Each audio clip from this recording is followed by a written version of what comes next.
conseguiu anular? Porque era distraído. Porque era chamado no balcão e não atendia. Porque não anotava recados telefônicos. Eu juro, gente. Era esse tipo de coisa que constava no processo do rapaz. Não anotava recados telefônicos. Bem, eu não sei se eu trouxe aqui um tema muito denso, né, para a plateia. Me coloco à disposição se vocês tiverem dúvidas aqui para os debates, dessa questão de nomeação, de proporção, de tudo mais. Estamos desenvolvendo, né, nós estávamos trabalhando no manual aqui para esse evento, e pegamos um manualzinho feito lá atrás, no ano de 2004, eu acho, né, feito muito rapidamente. E um dos colegas que foi revisar, pegou a parte do concurso público, eu não me lembro quem foi, se foi o Fabiano mesmo, e virou assim, falou assim, Eugênia, eu vou mudar tudo isso, sabe por quê? Porque aqui tudo que consta é nos termos da Câmara Técnica de 2002. Em 2002, a CORD e o CONAD fizeram uma Câmara Técnica sobre concurso público. Já estávamos lá. Eu, o doutor Ricardo Tadeu, a doutora Maria Aparecida Gugel, que depois escreveu um livro, que é uma obra excelente sobre esse tema, né? Estávamos lá. E chegamos a várias conclusões e estamos trabalhando nisso ao longo do tempo. Mas depois a gente não teve praticamente mais nada. E o colega então falou assim para mim, Eugênia, eu não vou ficar citando aqui essa Câmara Técnica, porque já está muito passado. Eu falei, não, tá certo, não fica citando. Mas a gente quase não tem muita inovação nesse campo. Ao contrário, tivemos assim retrocessos muito graves, como essa decisão da ministra Carmen Lúcia, que eu expliquei aqui para vocês, que fere o próprio decreto brasileiro de 1999, que fala que a compatibilidade da deficiência tem que ser analisada no estágio probatório, e ela admite que o candidato seja excluído no momento da realização do concurso. Não leu o decreto 3298, não leu a lei 7853 de 89, mais antigo ainda, que prevê que é crime obstar a inscrição de candidato com deficiência no concurso público. Então, revela realmente um descaso, um desconhecimento muito grande. A situação hoje é melhor do que há 10, 20 anos atrás? É melhor, mas ainda tem muito a ser feito. Obrigada pela atenção de vocês. Obrigada, Eugênia. Eu fiz essa horrível missão de ter que te dar só 5 minutos, porque eu poderia te escutar por muito mais tempo, porque é muito elucidativo. Só para vocês terem uma ideia, eu acho que a doutora Márcia Morgado é a nossa relatora aqui, eu acho que vai ter muito trabalho, porque foram tocados vários assuntos importantíssimos, da capacitação, da reserva, das cotas, das listagens, né, das diversas estratégias que se usam para obstar esse acesso, né, ao emprego, seja público, seja privado. Existe ainda a questão do estágio probatório, existe da falta de acessibilidade e de equipamento e de comportamento, né, aquela discriminação atitudinal, e de preparação do ambiente de trabalho para receber e para melhor utilizar o trabalho da pessoa com deficiência, né? Então, nós temos um mundo de discussão pela frente. Só para pontuar que a ministra, e para vocês verem o problema com o judiciário, que a ministra Carmen Lúcia é uma especialista em direitos humanos. Imagina se não fosse, né? Então, é muito grave. Aí eu só fiquei... porque, na verdade, a Polícia Federal é um problema que nós estamos há anos lutando. Eu fiz algumas ações também a respeito de mulheres candidatas para ingressar na Polícia Federal. Eles não fazem mais o teste de aptidão física separado, e eles colocam nesse teste algumas especialidades que os próprios técnicos em educação física já nos deram pareceres dizendo que são especialmente pensados para evitar que a mulher entre no concurso, né? Tanto que a gente já comprovou, inclusive, que nos últimos resultados, praticamente 10% das mulheres candidatas conseguiram ser aprovadas por causa do teste de aptidão física, que é plena e é só para homens também, né, na Polícia Federal. Então, eles não querem pessoa com deficiência e eles não querem mulheres também, né? E isso, eu acho que isso é até para a gente pensar, Márcia, até pediria que tu colocasse na relatoria, da gente pensar essa questão de como é que a gente pode encaminhar também algum tipo de solução para essas discussões no que diz respeito a essas estratégias, né? Essa estratégia... Agora há pouco eu estava dando uma entrevista e a moça que estava me entrevistando está dizendo que... Como é que fica, doutora, me perguntando, né? Como é que fica, doutora, essa questão dos cadastros? Porque essa é uma outra estratégia. Eles abrem o concurso para 3 vagas, para 4 vagas, por coincidência, né? 4 vagas, para não gerar a vaga de reserva, mas lá no final, nas disposições gerais, eles colocam que será formado um cadastro reserva e que potencialmente serão chamados, né, no prazo de validade do concurso, pessoas que se classificaram. Só que eles já evitaram, não criando a reserva de vagas, eles evitaram a lista especial e a utilização dessa reserva pelas pessoas com deficiência. Então, essa é uma outra estratégia. Ela até me perguntou, mas como é que eu faço? Eu faço o concurso e depois reclamo? Não, tem que reclamar, tem que avisar o Ministério Público rapidamente, até para a gente tentar primeiro negociar para anular o edital, refazer, etc., e, se for o caso, entrar no judiciário. Agora, essa questão que era o que eu queria pedir no começo para a Márcia, para anotar, de como a gente pode fazer para sensibilizar o judiciário, né, é uma questão que nós vamos ter que enfrentar, porque nós vamos ter que sensibilizar de alguma forma o Poder Judiciário, né?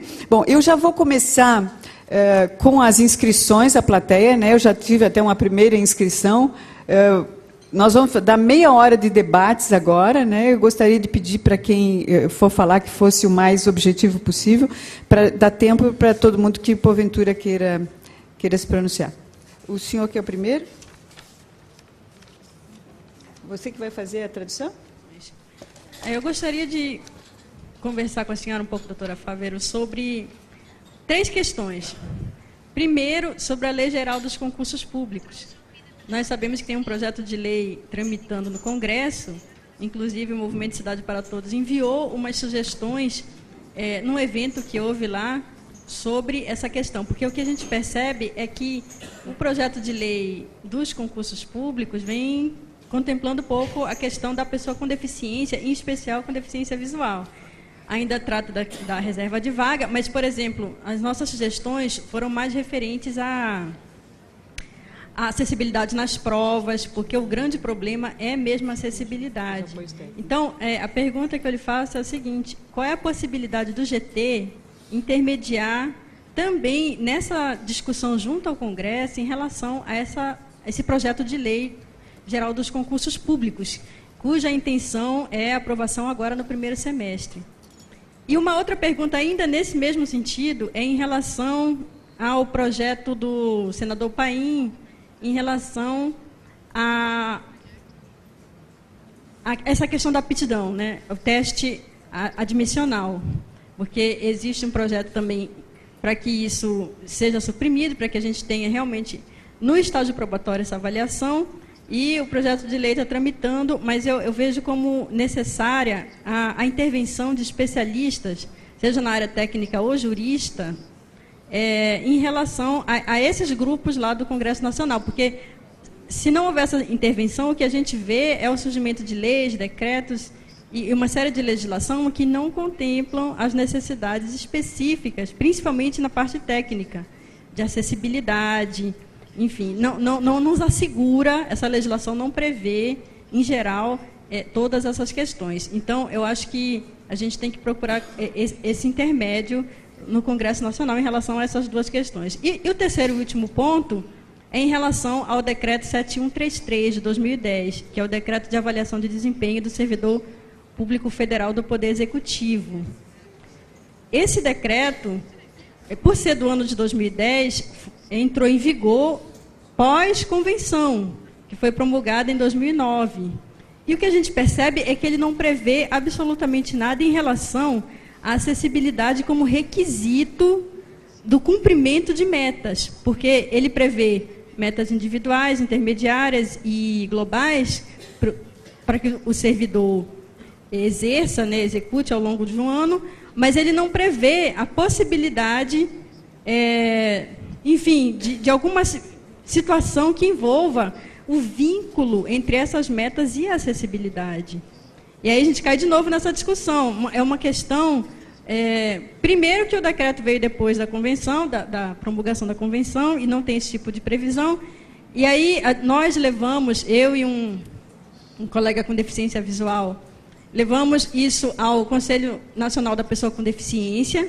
Isso, ontem, tivemos uma reunião que foi encaminhado toda essa questão, esse diálogo, porque é dito o seguinte: mas existe o decreto 3298, existe o 5296, mas o que a gente colocou foi que esses decretos são bastante específicos, mas não passam muito pelo gestor, pelos colegas de trabalho, porque o 7133 vai, por exemplo, possibilitar agora uma avaliação mútua, minha em relação à minha equipe e da minha equipe em relação a mim. Então, é mais uma pergunta no seguinte sentido: o que se pode ser feito em relação a isso, né? Um decreto que não prevê acessibilidade vinculada a cumprimento de metas, mesmo que ele seja após convenção, para que a gente tenha assegurado uma avaliação justa. Porque o que acontece é o que aconteceu com esse surdo.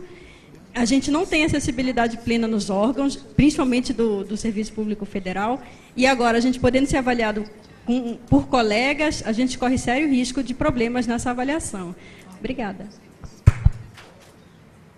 Eu sou ouvinte. Agora sim. Mas eu fiz uma cirurgia, então não estou podendo falar e vou utilizar a língua de sinais aqui. Eu vou usar Libras mesmo. São duas questões, duas coisas que eu quero colocar. A primeira é sobre o concurso.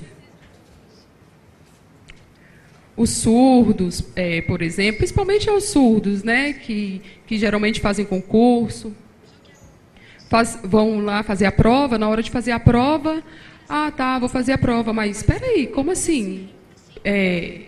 A prova, toda em português? Redação precisa também na língua portuguesa?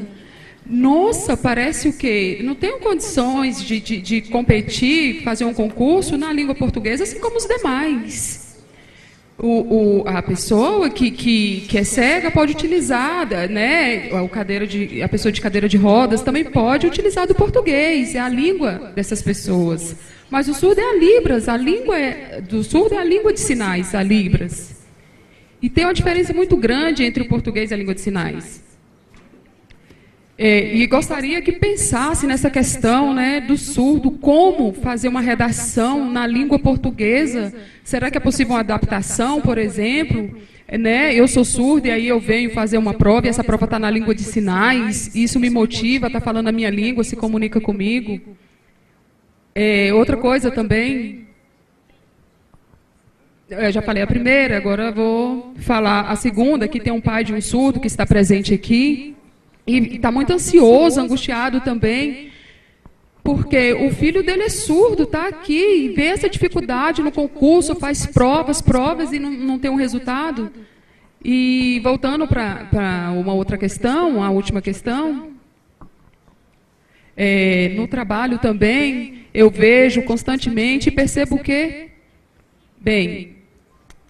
eu percebo que contratam as pessoas com deficiência, né? E, que bonito, belo trabalho, as pessoas com deficiência estão aqui. Muito bem, estamos felizes com essa conquista, sim.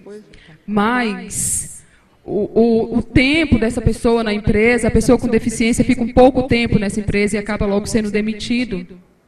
Por quê? A empresa não pensa na pessoa como uma pessoa com deficiência, como manter essa pessoa, como tratar essa pessoa com deficiência.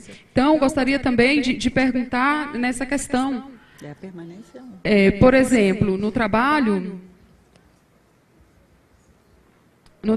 o surdo tem uma dificuldade muito grande de contratar surdos. Ainda mais os surdos profundos, esses têm mais dificuldade ainda. Eu vou resumir logo aqui a fala. Por exemplo, eu sou uma pessoa que não tem apenas um dedinho aqui, tem uma deficiência. Uma outra pessoa tem o braço amputado, algo dessa forma. E a empresa, e eu sou surdo, e a lei obriga, né, a lei de cotas. E aí, entre qual desses e o surdo envolvido, quem vai ser escolhido? A pessoa que está sem o braço, a pessoa que está... Essa pessoa que está sem o dedo é óbvio, é esse que vai ser preferido. E o surdo, né? O surdo que é oralizado, esse sim, vamos sim contratar, aceita a contratação desse. Agora, o surdo profundo tem uma dificuldade imensa, constante, até o momento, de conseguir, de ser reconhecido socialmente ainda. A minha ideia, minha opinião, sugestão, é de que surgisse, que tivesse, né, uma lei, um grau de deficiência definido, porque causa muita dificuldade, muita complexidade. Pessoas cegas, também surdas, tem muita dificuldade. Agora, só para avisar, hoje é um dia que comemora a língua de sinais. Hoje, os surdos estão se sentindo livres. E queríamos que vocês aceitassem aplausos para o surdo agora, que todos aplaudissem esse dia, esse momento agora dos surdos. A lei de 2002, tem a lei de Libras de 2002, mas falta ainda muita coisa, o respeito a essa lei, melhorar isso, e nós todos apoiarmos esse movimento e conseguir melhorar. Muito obrigado, e desculpe pelo tempo, desculpe. Eu só queria, porque eu não posso perder essa, porque eu adoro contar essa historinha. Há uns 15 anos atrás, eu discuti com a Universidade Federal de Santa Catarina sobre o vestibular para surdos, né? Que não havia apoio técnico, não havia redação especial, não havia nada disso. E o reitor me fez uma pergunta extraordinária. Ele me disse assim, mas doutora Ana Lúcia, e se eles passarem? Né? E eu achei aquilo extraordinário. Eu disse, meu Deus, mas é isso que a gente quer, né? Mas esse é um caminho longo, né? Hoje a Universidade Federal de Santa Catarina teve o primeiro curso para magistério de Libras, teve o primeiro curso para intérprete de Libras e está formando intérpretes e professores de Libras. Mas vocês veem que foi um longo caminho nesses 15 anos, primeiro para convencer que pudessem passar no vestibular. O senhor, por favor. Meu nome é Flávio Escavazin, também sou do movimento Cidades para Todos. E sou vice-presidente também da Associação Brasileira dos Portadores da Síndrome da Talidomida, que a doutora Eugênia já ajudou bastante também aqui. Com relação aos concursos, uma coisa que incomoda demais as pessoas é que cada concurso que vai prestar tem que comprovar que tem deficiência, então vai lá o médico, faz exame médico e entrega lá. Quer dizer, eu não tenho uma perna, por exemplo, não cresce como rabo de lagartixa isso aqui, não tem como acontecer isso. Uma pessoa cega, a mesma coisa, uma pessoa surda, é a mesma coisa, e todas as vezes tem que fazer isso. Talvez tenha que haver seria preferível, talvez, uma equipe multidisciplinar definir que essa pessoa tem de fato deficiência e ela ter um comprovante disso, que ela pega na internet, como você pega se declarou imposto de renda, coisa parecida, ou que se votou nas últimas eleições, você pegar alguma coisa já pronta que tenha isso, para não ter essa coisa de toda vez ter que fazer isso. A lei de cotas, até um tempo atrás, principalmente em função daquele projeto malfadado do Zé Sarney, o PL 112 lá, eu era intransigente defensor da lei de cotas não tivesse modificação. Mas depois que entraram os monoculares, com a súmula e o apoio do governo do Estado de São Paulo, por onde eu trabalhei na Secretaria de Pessoas com Deficiência, até como coordenador, mas pedi exoneração, porque vi que aquela secretaria não serve para nada, eu